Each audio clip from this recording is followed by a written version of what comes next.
আমার খবর।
বিশ্বভারতীতে আয়োজিত হলো উত্তর পূর্ব ও পূর্বাঞ্চলের জন্য ইউজিসির একদিনের জোনাল সম্মেলন বিকাশ 2025।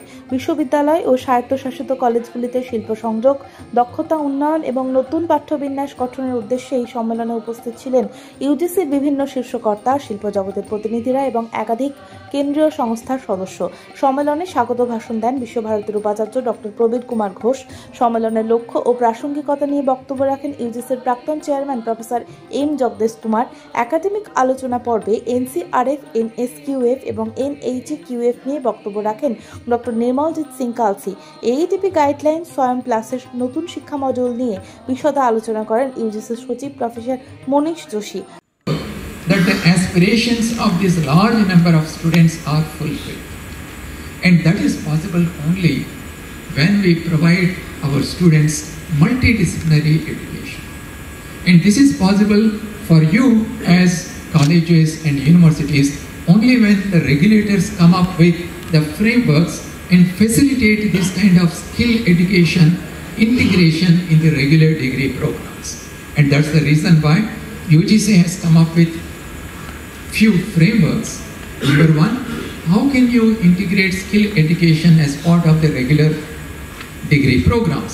Even if I am a BA history student, I can major in history, study history deeply, but I can also simultaneously integrate the skill courses as part of my degree program. Number two, UGC has announced what is known as apprenticeship embedded degree programs. And as part of this scheme, students will have an opportunity to go to an industry and acquire the shop floor experience so that by the time they finish their degree program, they are ready to be absorbed by this industry. শিল্প সংযোগ এবং যৌথভাবে পাঠ্যক্রম তৈরির প্রয়োজনীয়তা তুলে ধরা হয় এই সম্মেলনের মধ্যে দিয়ে। You know, I strongly believe that this is the university has a strong platform for Indian knowledge system. This is because we have a heritage school with a Tapovan and Gurukul concept of this education. It is totally residential, 100% residential, connecting nature with and also the community. We have another school for a rural place that focusing on skill education for rural India and also modern and self-reliant rural India. It is mostly non-residential. देखिए, NEP 2020 launch करने के बाद पूरा देश में इसके बारे में अवेयरनेस लाने के लिए हम VCs और फैकल्टी मेंबर्स के साथ बैठ के ये रिफॉर्म्स के बारे में बातचीत करते हैं। और आज विश्व भारती में एक स्पेसिफिक टॉपिक चूज़ करके हम इधर गैदर हुआ।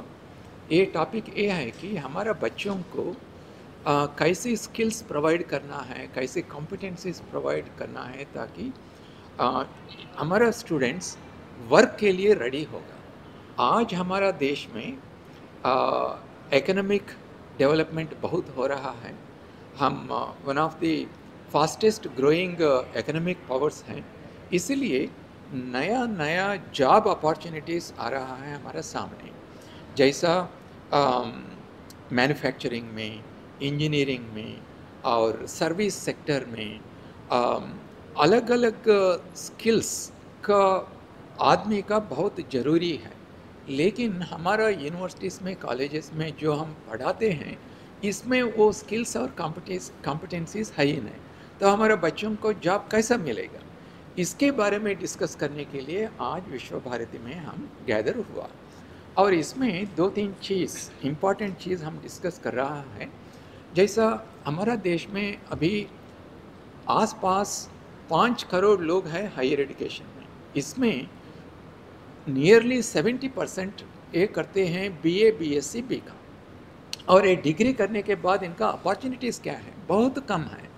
हम चाहते हैं कि ये डिग्री प्रोग्राम में सब्जेक्ट के साथ इनको अलग अलग स्किल्स का कोर्सेस भी देना है, जैसा media and entertainment, logistics, retail. आजकल तो EV बहुत पॉपुलर हो रहे हैं, इलेक्ट्रिक व्हीकल्स पॉपुलर हो रहे हैं, battery technology, electric vehicle maintenance, ऐसे अलग अलग एरियाज़ में हम स्किल्स प्रोवाइड करना है। इसके बारे में हम डिस्कस करेंगे, और हम कुछ इंडस्ट्री लोगों को भी लाया। इसमें इंडस्ट्रीज़ को भी हम पार्टनर करना चाहिए, इनका क्या क्या रिक्वायरमेंट्स हैं ये हम यूनिवर्सिटीज़ को समझना बहुत ज़रूरी है। इनको को डिज़ाइनर करना चाहिए हमारा करिकुलम डिवीज़न में, ये भी हम डिस्कस करेंगे। और एक नया प्रोग्राम हम शुरू किया देश भर में, इसको हम कहते हैं अप्रेंटिसशिप एम्बेडेड डिग्री प्रोग्राम। इसका मतलब है कि 4 साल का डिग्री प्रोग्राम में BA हो, BSc हो, BCom हो, 2 साल बच्चों ने यूनिवर्सिटी में पढ़ेंगे और 2 साल इंडस्ट्री जाके on the floor job experience acquire करेंगे। इससे फ़ायदा ये है कि डिग्री ख़त्म होने के बाद इमीडिएटली इनको जॉब मिलेगा, और जो इंडस्ट्रीज़ स्किल्ड पर्सनल को देख रहा है, इनको इमीडिएटली ये लोग मिलेगा। तो अप्रेंटिसशिप एम्बेडेड डिग्री प्रोग्राम्स के बारे में भी हम डिस्कस करेंगे। और कुछ यूनिवर्सिटीज़ में, अलग अलग स्टेट्स में अप्रेंटिसशिप एम्बेडेड प्रोग्राम्स को पिछले साल में चालू किया और बहुत सक्सेसफुली किया। वो यूनिवर्सिटीज़ को भी हम इनवाइट किया आज, इनका अनुभव भी हम सुनेंगे और कुछ लेसन्स है तो हम सीखेंगे, सो दैट हम नया अप्रेंटिसशिप एम्बेडेड डिग्री प्रोग्राम्स को चालू कर सकें। एक बात मैं आपको बताना चाहता हूँ कि हमारा बच्चों ने ग्रामीण प्रांत से आते हैं और सोशली इकोनॉमिकली वीकर सेक्शन से आते हैं, और बहुत लोग फर्स्ट डिग्री होल्डर्स होता है। तो हमारा जिम्मेदारी होता है कि इनको अप्रोप्रिएट स्किल्स और कॉम्पिटेंसीज प्रोवाइड करके जॉब अपॉर्चुनिटीज़ इनको दिखा के इनको एम्पावर करना हमारा सोशल रिस्पॉन्सिबिलिटी होता है। तो ये सभी विषय पर हम आज डिस्कस करेंगे। सर, 6 स्टेट का जो हायर एजुकेशन मिनिस्टर है वो न्यू एजुकेशन पॉलिसी के खिलाफ है, तो कैसे आप लोग टैकल करेंगे? देखिए, न्यू एजुकेशन पॉलिसी में क्या है, इसमें ये है कि आप मल्टी डिसिप्लिनरिटी प्रोवाइड कीजिए, फ्लेक्सिबिलिटी प्रोवाइड कीजिए, किसी बच्चों को फाइनेंशियल रीज़न से, हेल्थ रीज़न से ड्रॉप करे तो इनको दोबारा वापस आने के लिए प्रोविज़न कीजिए through multi entry multi exit. हमारा भारतीय भाषाओं को प्रामुख्यता दीजिए, इंडियन नॉलेज सिस्टम्स को इंट्रोड्यूस कीजिए। हमारा भारतीय ज्ञान परंपरा जो है इसको भी हम पढ़ना चाहिए। क्या इसको कौन विरोध करेगा? और आजकल 4 साल का डिग्री प्रोग्राम जो है ये यूनिवर्सल ग्लोबल ट्रेंड है, तो हमारा देश में भी हम इंट्रोड्यूस करना चाहते हैं, और अलग अलग स्टेट्स में, अलग अलग यूनिवर्सिटी में ऑलरेडी इंट्रोड्यूस किया। क्या हमारा स्टेट में, वेस्ट बंगाल में हम इंट्रोड्यूस नहीं करें तो हमारे बच्चों को क्या होगा? कुछ स्टेट्स ने ABC academic bank of credits को इंट्रोड्यूस नहीं किया, तो हमारा बच्चों को दिक्कत हो जाएगा। मैं वेस्ट बंगाल से किसी दूसरा स्टेट में जाके उधर यूनिवर्सिटी में पढ़ना चाहते हैं, नहीं तो वो स्टूडेंट्स इधर आके पढ़ना चाहते हैं, स्टूडेंट मोबिलिटी का दिक्कत होगा। तो इसमें इम्प्लीमेंट नहीं करे तो हमारा स्टूडेंट्स को दिक्कत होगा। हम कह रहे हैं कि आप नेशनल एजुकेशन पॉलिसी कहो, स्टेट एजुकेशन पॉलिसी का हो, कोई दूसरा नाम दीजिए, हमको कोई दिक्कत नहीं है, लेकिन जो रिफॉर्म्स है NEP में इसको आप इम्प्लीमेंट कीजिए। तो वो हो रहा है। हम हमारा करिकुलम को रिवाइज नहीं करने तो हमारा यूनिवर्सिटीज़ को, कॉलेजेस को बंद करना ही पड़ेगा। इसीलिए हमारा करिकुलम रिवीजन करना है।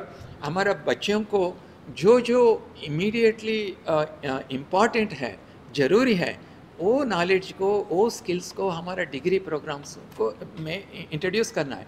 तो हमारा बच्चा इधर आएगा, नहीं तो वो क्या करेगा, कुछ प्राइवेट कोर्सेज करेगा, कुछ ऑनलाइन प्रोग्राम्स में ज्वाइन करेगा। ये ऐसा करे तो हमारा एजुकेशन सिस्टम का एक फेल्यूर कह सकते हैं। हम ये नहीं होना चाहते हैं, इसीलिए NEP 2020 को हम चालू किया।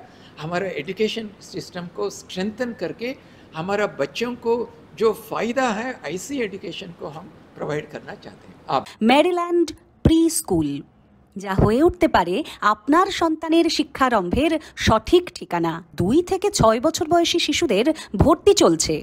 মেরিল্যান্ড প্রি স্কুলের ঠিকানা মেরিল্যান্ড বিল্ডিং, প্রভাত সরণি, বোলপুর, বীরভূম। আমাদের যোগাযোগের নম্বর 9434012886। দেখতে চোখ রাখুন আমাদের ফেসবুক ও ইউটিউব চ্যানেলে।